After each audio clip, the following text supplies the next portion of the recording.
Tara na gar, sarap! So what's up mga gar, this is Proximoto. Ngayong araw nga pala ay pupunta kami ng Siruma, Camarines Sur. Kaya from Naga to Siruma ay bumiyahe kami ng napakaaga. At kasama ko nga pala dito ang aking girlfriend na palaging may tama. Ay palaging tama. At dumaan na nga kami dito sa Calabanga, yung sikat na deck view dito. Talagang napaka-solid ang view. At ayan, patuloy lang ang aming biyahe. Malapit na nga pala kami dito sa Tinambak, ang lugar na may magaganda at gwapo. Pero syempre, wala pa rin makakatalo sa aking good boy ng gwapito. Joke lang. Kapag nakita nyo ako sa personal, mabait naman ako.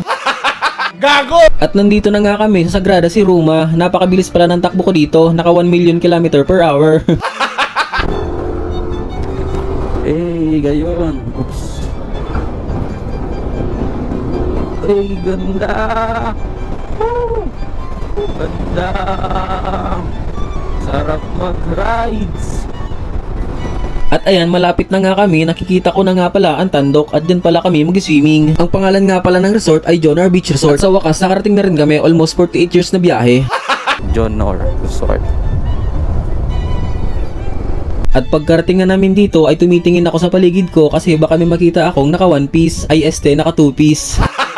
Gago! At ayan, tinitingnan ko nga pala yung dagat dito kasi mamaya lalanguyin ko yan papunta sa kabilang isla. We are here at Siruma, Camarines Sur. At ayan, bago ang lahat, magbabayad muna pala kami dito ng entrance fee. Mura lang pala yung entrance fee dito, nasa 1 million kada isang tao. Siyempre, joke lang yun, nasa 50 pesos pala kada isang tao at 500 naman sa cottage, diba? Murang-mura na, makakaswimming ka na, makakakita ka pa ng naka 1 piece, ay naka 2 piece. Ito pala yung service namin dito mga gar, Mio na naka 1 million cc. Gago! Tingnan natin dito guys, baka ano, kung anong meron dito guys. Yan guys oh. And guys, tulay na yan, papuntang ano yan, papuntang Mars. Yan. So what's up guys, nandito kami ngayon sa Jonar Beach, sa bayan ng Siruma, Camarines Sur. Tara, let's go. At ayan mga gar, ito palang aking kasama, si Chaladay. Sabi niya, kakain muna daw kami kasi mamaya siya naman daw kakain sa akin. Gago! Shoutout ko lang tong ano, clothing line, The Revel City Clothing. Ayan.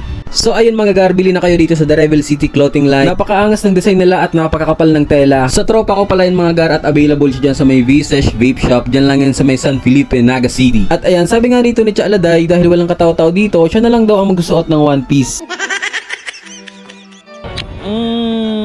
Tara na gar, sarap! At pagkatapos nga namin kumain ay it's time to chill na. Kasi kinabukasan ay talagang bugbog na naman kami sa trabaho.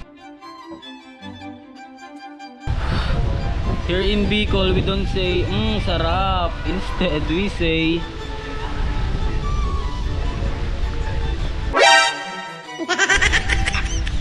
buli ini siram.